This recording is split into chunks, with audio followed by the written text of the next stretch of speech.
Welcome to the third episode of this 7-part series on the history of the Great Kingdom of Buganda.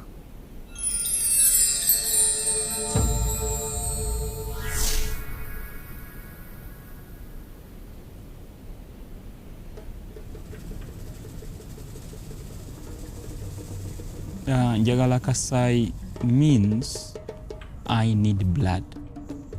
Yeah, I need blood. Yeah. When you hear it just openly, it sounds... It's very eerie and scary. yeah. It is even scaring, but it has its hidden meaning. This world is being led by the dead. This world is being led by the dead. Yeah, in Africa, actually, we almost had similar beliefs. Kings could be buried with a lot of items, to the extent even they were buried with servants. Ah. Yes. Now, when it comes to Buganda... People are buried alive? Yes, yeah. Actually, it was a pleasure to bury with the king.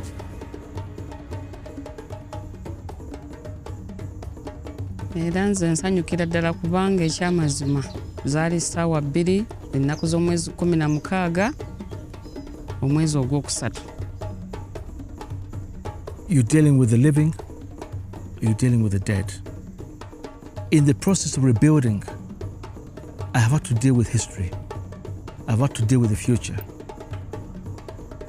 Engamba yi, ani ayo kizza ebisaaniiko ekiro kino okumpi n'ennyumba n'entuukayo mu mazima nasanga ennyumba yeekutte.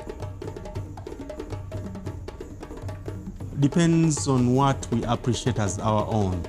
For this is Kasubi Tombs. It's your own, it's ours, it's Ugandan. N'enkuba enduulu naye abali munda nga tebawulira n'ennyingirira ddala ne mbagamba banaye mufulume. Ensonga lwaki bw'olaba ennyumba muzibwazaalampanga eyakwata omuliro mu 2010 bwe tubali tugizizaawo nga bwe yali. Naye kale mpulira essanyu kubanga kati njirabako kubanga luli nagakaaba ne ŋŋamba yi nga tufudde ekitiibwa ky'Obuganda okuggwaawo.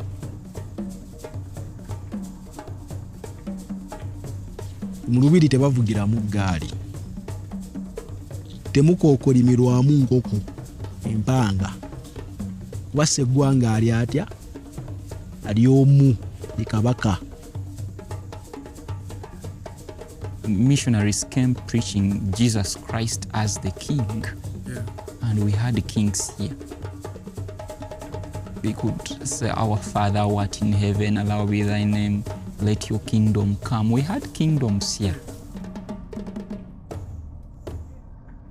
Our ancestors cannot be satanic, no. They once lived like us.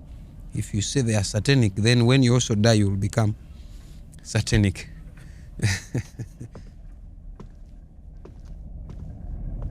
In this third segment, we explore the symbolism of this royal site and its cultural significance to the people of Buganda.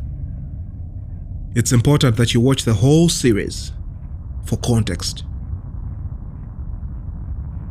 Although we had intended to produce this series in vernacular, to reach as many people as possible, these Buganda tapes are presented in English. Any factual corrections will be addressed in a pinned comment. The conversation begins right now. Welcome to the Buganda series. I'm your host, Jonathan Benaya. Now, I must state that there will be segments in this series that include comments that are made in vernacular, or call it Luganda. So if you're listening to this in audio form and would like a translation, I've left a link down below in the notes where you can access a video form, a video version of this whole series, and there you'll have subtitles for the Luganda translations. But if you understand Luganda, then I guess you can access the series wherever you prefer. All right, let's get right in. This particular place, I don't know if it's just me as I'm looking at it, it kind of looks like a basket turned around upside down. Yeah. Is that intentional? Yeah.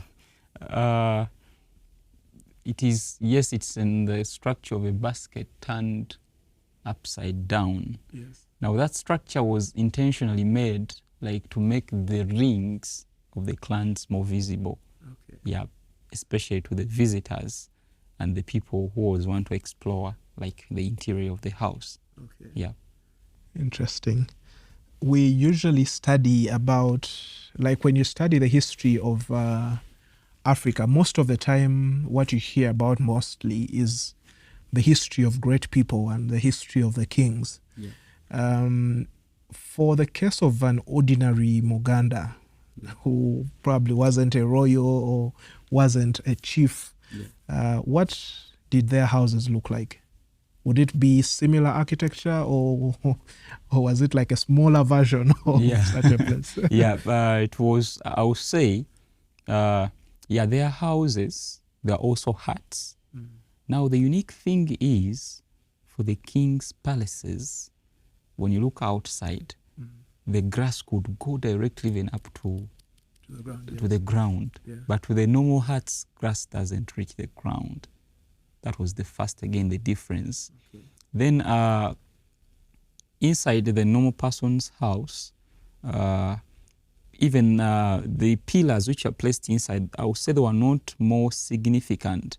They always concentrated on the main pillar, raising that hut, of which when that person died, like the man or the particular home, Yes. it could be cut out. Wow. And brought outside on the fireplace. Yeah. But here inside the king's palaces, everything had a meaning and everything had a reason. That's why it was done like that. Yes. When you look at even these pillars, they also total up to the clans. Oh, Yes, we have in the kingdom. interesting. So it is no guesswork here. Yeah, no Everything has a guesswork. meaning. Everything is followed with a step and a meaning. Okay. We talked about the sealing rings earlier on, and I've read that you try as much as possible to make sure that they are maintained and they never fall. Yeah. What happens if, for example, one of the rings was to fall, or even in the Bujabukula place, I saw some rings on top as well. Yeah. What would happen in that case? Yeah, when that ring falls, if a mistake comes and it falls, I'll say it is very costly. Yeah, there are many rituals which have to be done to raise that ring again. Yeah, some are very, very hidden. They're not open, and at times they even can involve the king to come and perform some of them. Very, very important thing. Yes, it is very important. Yeah. That's why actually when they're doing the restorations, they are very, very careful. Yeah. Okay. Yeah. I also understand that the clans or the clan system is more or less like an extended family. Like if you come from maybe a Buffalo clan, that means someone from a Buffalo clan is like your sister or your brother. Is that the case? Yes, that's the case. Okay. People who share similar clan, we believe that you also share the genealogy with that particular person. Even if you don't share parents, as long as you share clan, that person is either your brother or your sister. Okay. You cannot have an affair with that particular person. Yeah, relationship-wise. What has spoiled this, maybe it is modernity. Yes. And the Western civilization. They cannot arrest you and take you to prison that you married somebody when you share the same clan, but you'll be considered as an outcast in the society. People point at you and say, that gentleman is sleeping with his sister. Yeah, it's more or less like incest. Right? Yeah, they'll say, you are sleeping with your father. So questions will come. Yes. Yeah, like that. Okay. Yeah. I come from I'm a conservationist at heart, and a lot of the work I do, as I said, is around conserving the natural world, but also cultural heritage fascinates me as well. I understand quite a number of the clans have what you'd call a totem, and many of these are edible totems. Like you'd have, what example could I use? You probably will give us an example of what edible. Yeah. You have mushrooms, you have mamba, which I understand is a fish. What was the understanding around people of Buganda not being allowed to eat your totem, especially if it was edible? Yeah, generally on the issue of the clans, our ancestors, I would say, they are typical conservators. When reading the book called Totems of Uganda, the Buganda edition, that author called Tag. Yeah, Tag, he quoted John Roscoe. Yeah, John Roscoe is one of the greatest anthropologists from England. They did research about entire Africa and the culture and forth. So when he came on the clans, he said that on the reign of King Chintu, the first king of Buganda, Chintu noticed that some of the animals, plants, insects, birds, were poorly used by the people. With nature can survive without us. Absolutely. We cannot survive without nature. Yet we, humans, were the biggest threat to nature. Yeah, we destroy nature every and each and every day. Yeah. So Chintu realized that some were mismanaged. So he sat down with the chiefs and they came up with the ill beliefs on certain species of plants, and they even gave them to families. And even these families, they took them due to the specific attachment they had with them. Yes. If somebody does not eat the mushroom, it doesn't necessarily mean that that person doesn't like the mushroom. But one way or the other is conserving the mushroom. Yeah. People who find a good importance of the mushroom, they will use it. But for him, he will not. Yes. So they are typical conservators. Yes. Interesting. Let's just come back to the architecture of this place. I do see quite a number of different colors, which I guess would represent different materials. And the pillars are wrapped with, is it a backcloth? Yeah. This is some sort of designing. Yeah. Like interior design? Yeah, like interior designing. Yeah, pillars are wrapped with a backcloth. It's one of the precious items we have now in the culture of Buganda, the backcloth material. It was not only the ancient clothing, but also one of the most precious items and respective pieces we have. It was used for trade. When it came to the bride price, a man, you could take pieces, some good number of pieces of the backcloth to your parents-in-law. Even it came to burial ceremonies, your loved ones were mostly like mummified and embalmed in the backcloth. Yeah, due to its importance. The backcloth was even important that even when it came like, there is a phrase they use, the kokutambula ng'Omuganda. Somewhere you could speak of Omutuba. Omutuba is the African fig tree. It's African fig tree, where this backcloth comes from. Yeah. Interesting. So that's how important it was. Okay. Are the pillars also from, like the actual wood inside them, is that also a fig tree or is that a particular tree? The pillars, it's one of the common pillars which are used here is from, it's only the scientific name, I don't know the English name. Scientifically it's called Macamia lutea. In Luganda it's called Omusambya. Yeah. It's one of the strongest hardwood tree species. Yeah, Musambya takes a very long time to mature. Yeah, and it has that best quality of timber, in case you've gotten it. Yeah, so they use it. It can last for some good period of time. And what I can assure you that in the restoration, even of those small huts around, you see they are still having the original Nsambya of the 1880s. They are still there. Leave alone this one, because when it caught fire, most of them went spoiled through the fire. But those small huts, they have the original. They have the original ones. Yes, they do the restoration of others which have become old, but these pillars, but the core of the structure is still that ancient. There. Yeah. Wow. Incredible. Yeah. This particular structure and the hut in its form is considered to be the largest hut of its kind in the whole world. How hard or how easy is it to maintain such a humongous palace? Yeah, I won't say that it's a very easy task actually to even maintain it. And kings were very intelligent when even it came to construction of such palaces. When you look at it outside, it is in a conical format. Yes. Yeah, it is in a conical format, and it has to be maintained like that. In case of even any heavy rainfall, water easily runs off from the roof up to the bottom. So every after 6 months, they have to again pile more grass on top. Outside, you're going to see some rings up there. They are like rings of grass.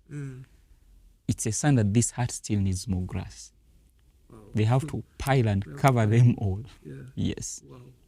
And as you're entering, you can actually see on the entrance how wide how wide the grass is. Yeah, the grass is. Yeah, so they have to pile the grass up to there.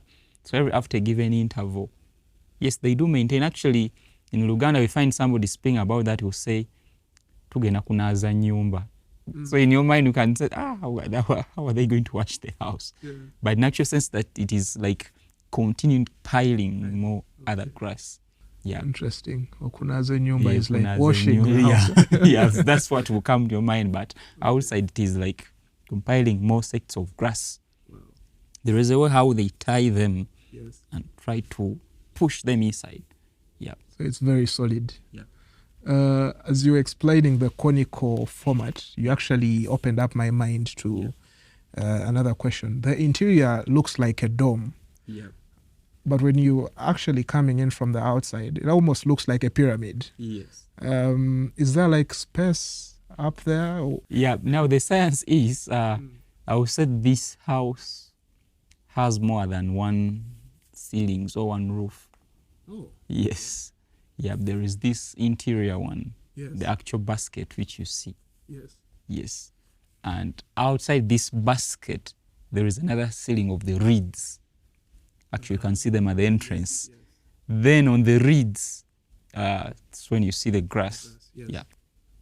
Okay. So would you say the basket was the initial house, or was this initially the way it was built, that you have different layers? You have probably like a dome inside and a pyramid outside, or have there been alterations? Mostly making these like now the basket inside and providing this number of ceilings had an intention of trying to make the atmosphere of the inside here more conducive. What makes these huts unique, even if it is hot outside, for them the temperature is very cool. Natural air conditioning. Yes. And when you enter like this, you can even feel that smell of the plant material. Yes. Yeah. And now the temperature changes. If it is cold outside, for it turns to be warm here. What? Yeah, that's how it changes. Yeah. Wow, that's how fascinating. it changes. Yeah. Wow. Yeah. So these ceilings were made intentionally. One of the ways like to trap in that good air breathes in and out, and again to maintain that warmth in when the outside is cold. Yeah, when the outside is cold. Wow, interesting. Why does the, if we'd call it Obaluja, the courtyard, the outside, why is it, I could say, made of soil? Why isn't there green like grass? You know, in these modern houses, you have Jetuita compound. Yeah. Why was this particular place left like this?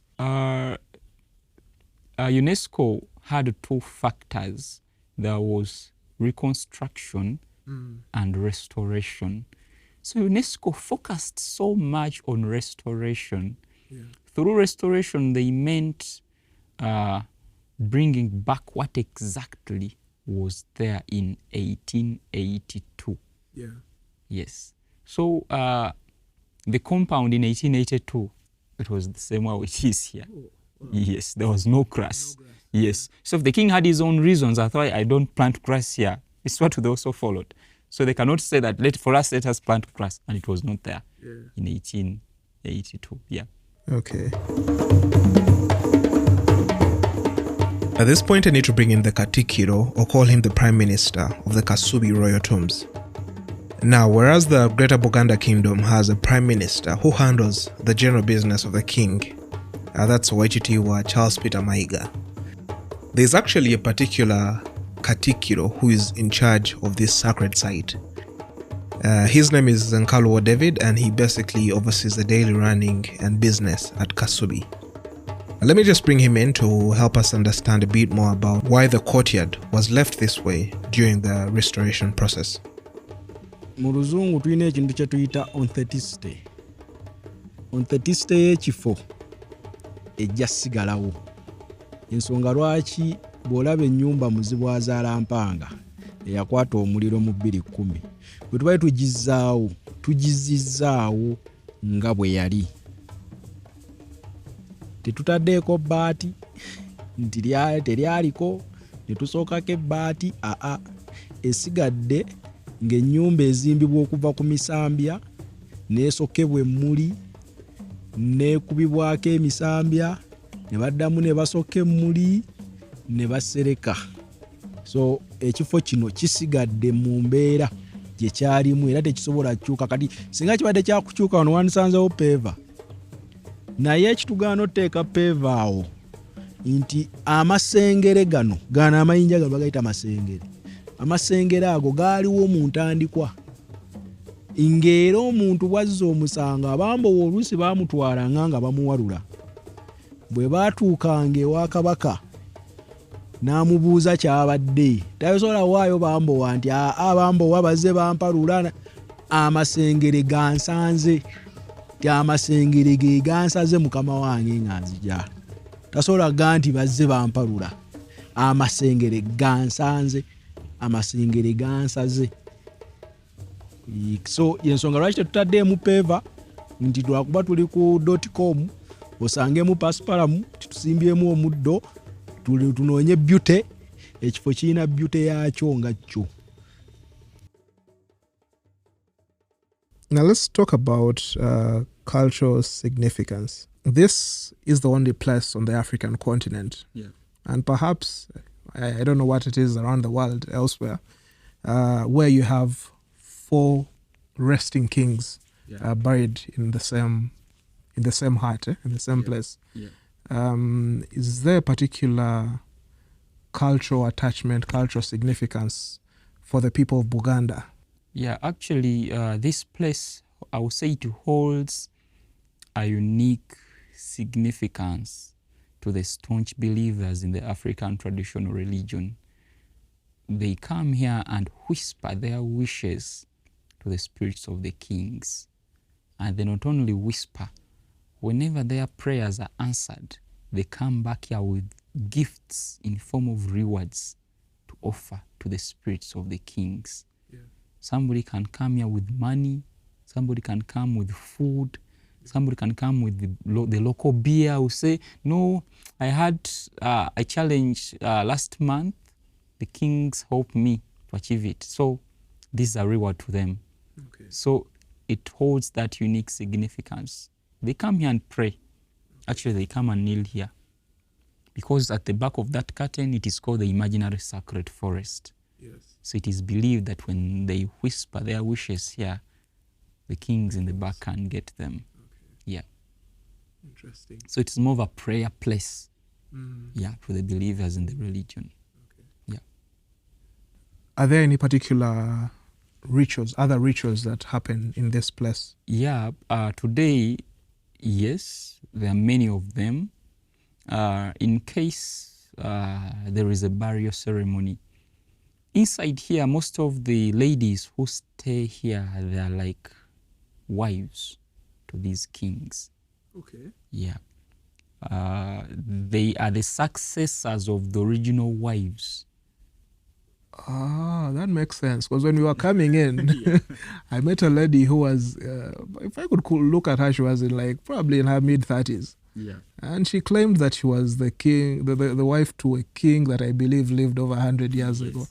And it kind of didn't make sense to me. So yes, at times it can confuse even. But you'll find a lady, she'll tell you that I'm the 7th successor to the original wife of King Mutesa I. Okay. So that role, that queenship role is like passed on to the next generation. Yeah, it is passed on to the generations. So some of the unique ceremonies which are done in case there is a queen who has departed, Yes. they come here and inform the king, the main man. Actually, we call Mutesa I here the main man. You cannot talk of other kings before talking to Mutesa I because he's the owner of this place. This is his house. Yes. Yeah. So they inform him that, please, our master, your so and so-called wife, he has passed on. Yes. Now we are in Uganda we say gusinze, twakumye bubi, like that.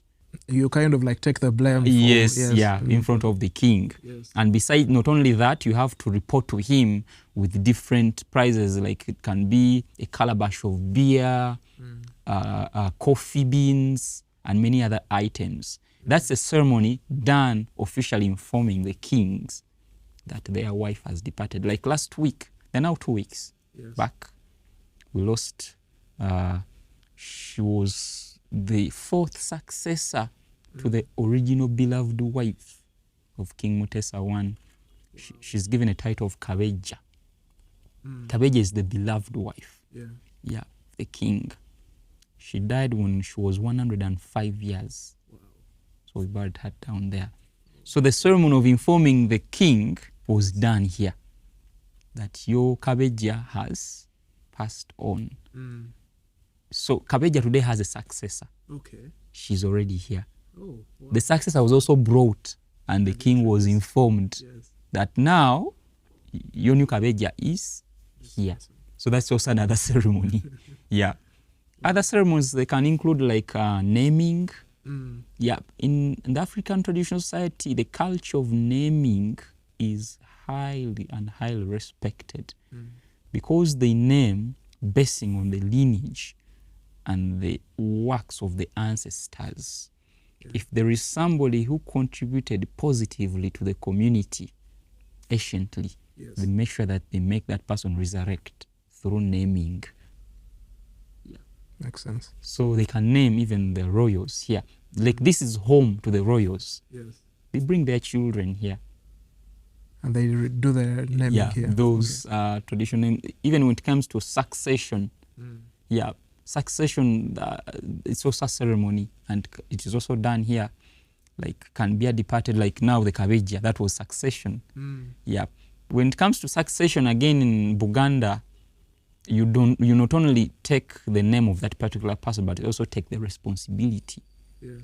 In Buganda, you can find a gentleman of 90 years calling me father. Oh. Yes. Because you, you're the heir I succeed, or I'm the heir to his father. I succeed. Now, my dad can call me father to a certain point. You say, please, my father do this and this and this, yet I'm his son. Because I succeeded his dad, or I'm a heir to his father. So that's the power of succession. Yeah, so that's some of the special ceremonies done here. Yeah. Fantastic. I also have heard that men are not allowed to spend the night in the palace. What is the story behind that? Yeah, what I would say, maybe the king felt insecure with his wives. Every evening, the drum was sounded, and men could march out. Men could march out this place because the king had over 84 officials. The official ones were 84. 80 what? 84 wives. Which king was this? The Ssekibuule Mutesa one. Wow. We consider him to be one of the most powerful and intelligent kings we've ever had in the history of Buganda. Yeah. Actually, when you read in the John Roscoe, in Mutesa's original words, he was fond of saying like, my country, ensi yange efuse muyunganda. I don't know what that means. Muyunga is like a joint of wombs. My country has become a joint of wombs. now I've brought people from different parts of the country. They have now come together to join my country. So that's where maybe the name Uganda comes from when we compare. Yeah. So this gentleman had 84 official wives and over 127 children. Yeah. In Buganda Kingdom, we have that belief that every woman belongs to the king. Even if a woman is not practically married to the king, every woman calls the king husband. My husband or our husband. Buffet. It doesn't necessarily mean that we'll come and take as his wife, but it's a sign of respect they give him. Though anciently the king could make sure that at least he had a wife from each and every clan. This was not just a design, but it was a very big strategy.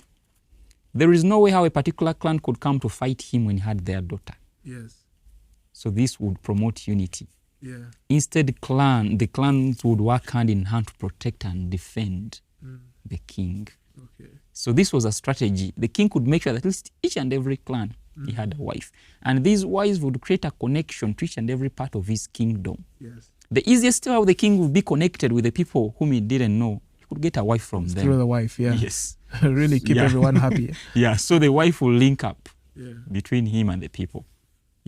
Interesting. So he had his wives Yamutesa one. Interesting. Of course, you mentioned that the structures that we see from the front are not the actual tombs of where these great kings rest. I'd like to know in what manner were they, if I could call it, buried? Were they embalmed? Were they mummified, as is the case in perhaps Egypt? Do you know what particular process that could have been like? In Buganda Kingdom, as a sign of love, we do always mummify our beloved ones. But when it comes to the kings, this is more special. And we always use the backcloth. First and foremost, this backcloth is very significant in a way that it is a very good mummifier. It's a very good absorber, the backcloth. It keeps the body intact and it sucks out all the water content from the body, so the body remains dry in the ground for some good period. That's the importance. That's why many people are buried in the backcloth. A person who is buried in the backcloth is very much different from a person buried in these normal cotton stuff. This cotton stuff, in just 3 months, you are gone in the ground. They can even look where they place you and you are nowhere to be seen. We are all absorbed by the ground. But with the backcloth, even if that person was buried in the 70s, today when you try to bring that person out, the backcloth is still holding his bones. Like you can see his structure when it's still intact. Now, when it came to the kings, the king could be buried in even over more than 100 pieces of back clothings. Wow. The body was made to be big. And again, they could bury them almost 15 feet deep. Because many people asked when the fire attacked the house, when the bodies of the kings affected. I was actually I wanted to ask. We got here a scientist actually who tested. Fire cannot penetrate that distance. 15 feet down the ground. Interesting. Were they buried with any, if I could call them, items of importance? Like is in Egypt, they're buried with gold and all these really like things that they had in their life that they probably, I think the discussion around the mummified pharaohs in a place like Egypt is that they give them these things to make their life happy in the afterlife as well. In Africa, actually, we almost had similar beliefs. Kings could be buried with a lot of items, to the extent even they were buried with servants. Yes. Now, when it comes to Buganda... people are buried alive? Yes. Actually, it was a pleasure to bury with a king. And actually, ancient, when reading the books like John Roscoe would say that they could even get one of the beloved wives and bury her with the king. That happened anciently. But now some cultures came changing with different kings, because in Buganda the king has authority to say, no, this culture should come on an end. I won't do this. So it's like a decree? That Yes, the king has that authority. Okay. Yeah, we find that other kings, yes, it happened, but to Mutesa I, actually one of the tremendous thing which is highly remembered even on Mutesa I, he was the first king of Buganda to be buried as a whole. How were they burying the ones before? Before kings, they could remove out their jaws and bury them separately. Okay. Why the jaw in particular? The jaw in particular because they believed that the spirits could lie in the jaws. That's how they believed. Okay. For Mutesa, he said, no, never touch any part of my body. Yeah. So that's how these things come on changing, generation to generation. It depends on the king who's on the reign that time. Okay. He can say, no, I won't do that. Yes, my father, great-grandfather did that and so forth, but me, I won't do that. Okay. Yes. Interesting. So the road leading from the entrance to the tombs is in form of a straight line. Yeah. And I do see the palace at Enemengo also has that really straight road from the parliament. I don't know if that is the parliament. So that Kabaka and Jagala road also seems to be straight. Yeah. What is the reason behind those straight roads? Yeah, this had a significance that kings were always straightforward, even when it came to the decision making. Yeah. And again here, spiritually, before you even come to spiritually, it is believed that whenever the king used to sit directly in he could face directly in the royal entrance to see whoever was coming in. Okay. Yeah, I could see anyone whom they were ushering to come and see him here. And again, spirit, it is believed that Mutesa's spirit, even today, he still looks straight to see what exactly happening there. So you find that even when they're doing anything, this road is not even blocked. They don't block here. It has to be clear. Yeah, they cannot tell you that, please, they just tell you, please remove that from here, but he will not tell you the reason. Yes, we'll say, please take away this from here. Don't block this way. So you keep on asking, why is it? Don't stop me from doing this. Actually, when we got here, we had our gear and Mr. Lule, who from the Buganda Heritage Tourism Board, actually asked us to put them to the side. I didn't know the reason so behind you're blocking the king's sight to see what is happening there. Because spiritually it is believed he still sees what is happening there. Yeah. Okay. As we came in, we met two gentlemen dressed in robes that were yellow in color. Yeah. What role do they play here? Now, those are royal guards. Okay. Actually, when King Mutesa shifted to this main hut, that hut was given to the two royal guards. Yeah, the chief guard comes from the Mushroom clan. Okay. Yeah, his position is hereditary. When he dies, they go back to the Mushroom and pick another one to come and serve similar duties like the past was doing. Then his deputy from the Buffalo. His position is also hereditary. When he dies, they go back to the Buffalo and pick another one to come and serve similar duties like the past was doing. Okay. Yeah. Actually, that gentleman of the Buffalo, he came and was 16 years. Wow. He's currently 100. Yes, he's 100 years. That is the older Mzee. Yeah. But he's the deputy of the... Deputy of the chief guard. Interesting. Yeah. That's why UNESCO takes this site to be a site with a living heritage. Yeah, whatever happened in the past still happens even today. Yeah. Some people call it a living museum. Yes. Yes. In Uganda, we have only 3 UNESCO sites, I think. Bwindi, Impenetrable National Park, Mountain Renzori. But what makes this more unique is that the only culture. So that heritage makes it unique. Okay. Yeah. So those are the royal guards, then that's their hut. They have offices even there. You see the chief guard has his office this side and the deputy his office this side. Interesting. Yeah. Are they armed? Do they? Yeah, they were armed actually. Okay. They were armed.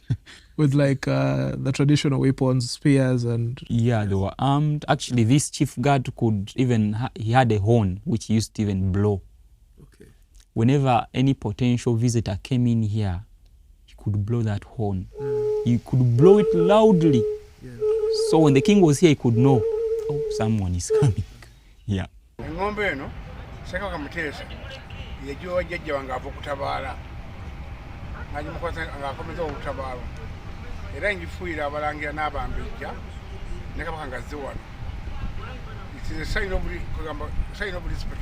So he could blow that horn loudly. They had traditional cuffs made out of ropes. They could arrest someone, could arrest you and cuff you and bring you closer to the king.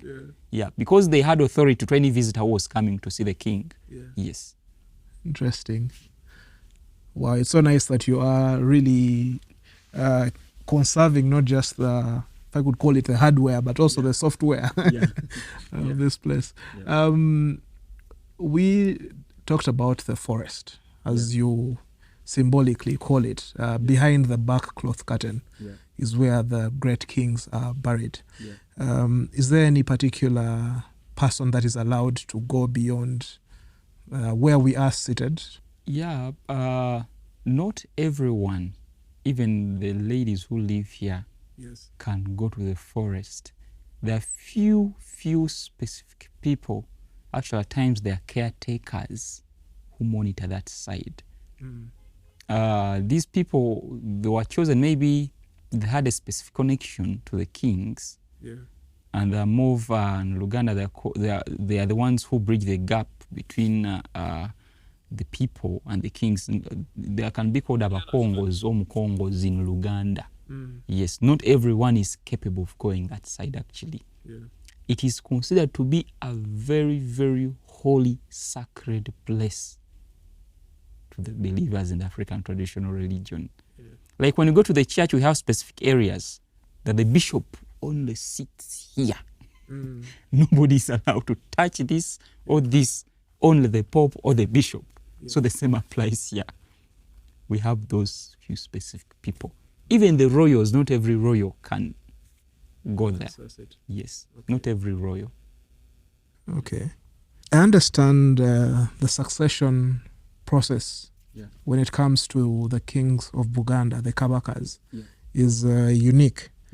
And I understand that the firstborn son is usually not considered to be the automatic heir to the throne of his father. What is the reason behind that? What is the logic? Why do you have it that way? Yeah, actually what makes the kingdom of Buganda unique is that here first sons, most other kingdom is the first son, but here the first son doesn't totally become king. First and foremost, the first son is taken to be as the caretaker of the entire family, but not to be the king. Again, the first son is the chief advisor to any son who becomes the king. Anciently, first sons could become kings, but they were used as weapons. When the kingdoms went for battles, enemies could target and kill the first son. When you kill the first son, you're destroying the future of that kingdom. And again, at times, these first sons, they could plan even to kill their fathers. Maybe that kind of greed of because they knew they were automatically going to become the king. So first sons were totally stopped from being kings. Actually, the first son in Buganda, the first son of the king is given that title of Chiwewa. Chiwewa comes from the verb of okuwewa, taking care of the family. So even if the king had only one son, he cannot be chosen to be the king. So in that case, who then becomes king? They will look through the sons of the brothers or his grandsons, but not the first son. So the king could make a will to select amongst his sons. Actually, the successor is chosen on merit. The more capable son will be the king.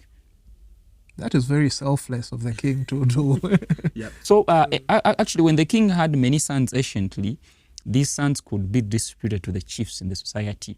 Chiefs could take care of them.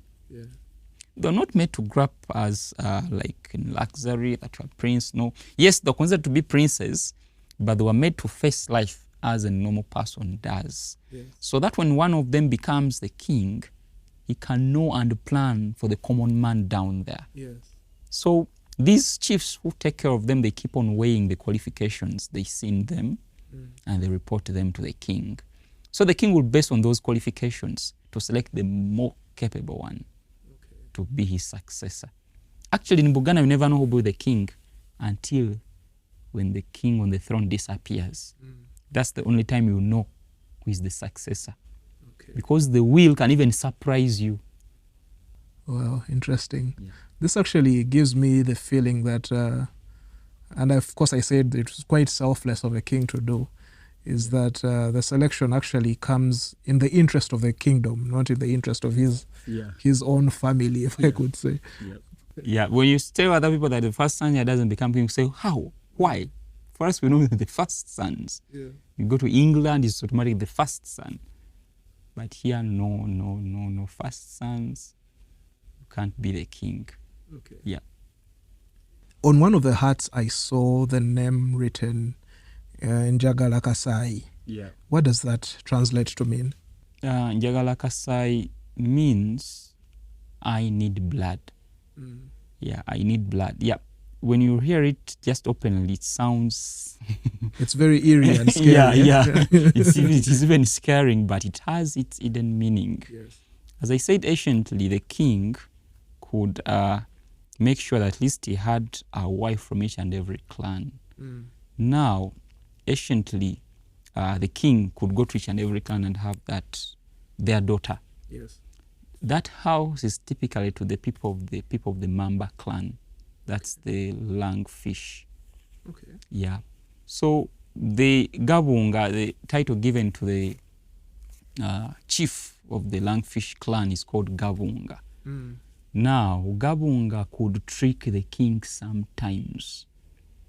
Instead of giving the king his real daughters, he could give the king daughters who are not biologically to him. Yes.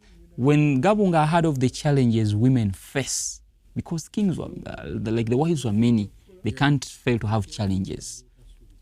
So when I heard of the challenges these wives face in the king's palace, he never wanted to bring in his daughters to get married to the king. Now he could go out there and pick any daughter and make her grow up in his family. Yes. So people will realize that he's his biological daughter, but yet he's not. She's not. So when the kings come to that scenario that, please, I need a daughter from your clan, should give out that daughter who is not biologically his.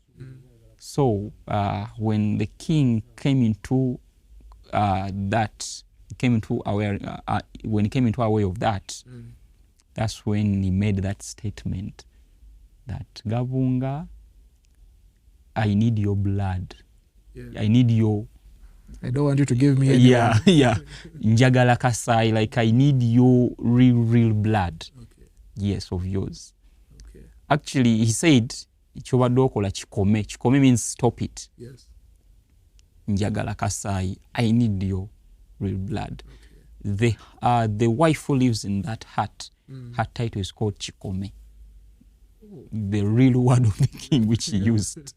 Chikome, and the house is called Njagala Kasai. Okay. Is there a particular ritual that happens there today, or is it just... Yeah, some of the unique... Actually, that house, the lady Chikome, she is responsible for all the boy sons of the king. Okay. Yeah. Actually, all princes, that house was like a neutral area to them. Even if this prince had committed any crime somewhere, Yes. and he came and ran into hiding inside that hut, Yes. there he was neutral. You couldn't touch him. Couldn't touch him, yeah. You had to wait until he comes out. It's like no man's land. Yes, to the princes it was no man's land. Even if you had an argument, a serious one, you couldn't touch him when he was inside there, because it was the house for the princes. Again, succession battles could occur inside there, especially those boys who felt that they're the ones who are capable to be the kings. Yes. In case the will had disappointed them and so forth, succession battles could occur there. Yes. And again, when the current king comes here, because when the current king comes here, we don't consider him to be king. These are the kings. Actually, these are his forefathers. Yes. He's not superior than them. When he comes here, he's a prince. Actually, he's a grandchild to them. He comes to them to seek advice. So he first goes into that hut. There are some rituals which are done unto him to make him a prince. Then he will enter here as a grandchild. Wow. Then after consulting them, now when he comes here, he will not sit on the side of his father. He will sit on the side of his grandfathers. Yeah. Then he will talk to them. After having a relaxation with them, he will move out. He will go back to the house. They will recrown him as a king. Wow. Then he will go out of this place as a king. So he's a king when he's outside this place. Yes. Yeah. These existed before him. Yes. We believe that they know much. They are much greater, yes. Yeah. Yeah.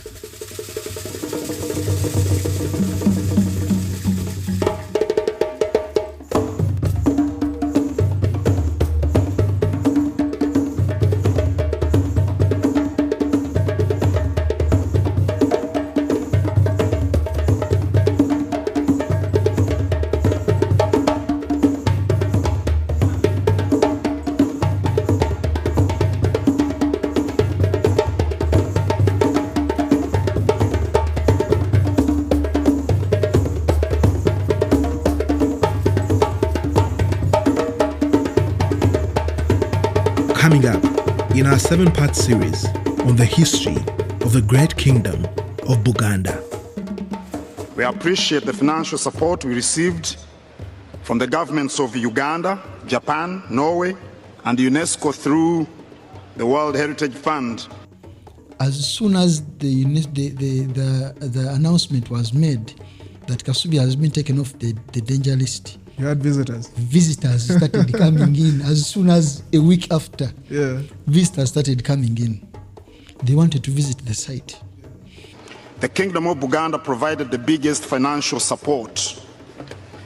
The restoration process has taken long because the Kingdom of Buganda had to ensure that essential cultural and spiritual practices were strictly adhered to. We had scenarios or ceremonies when the Abakongos, I don't know how to turn it in English, but you can call them, I think, initiators who could bring the spirits of a particular king.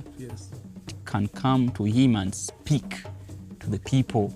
Maybe it foretells or it warns. This particular drama is called Kukanga Balimi. Now, Kukanga Balimi directly translates to mean scare the farmers or send out a warning to the cultivators.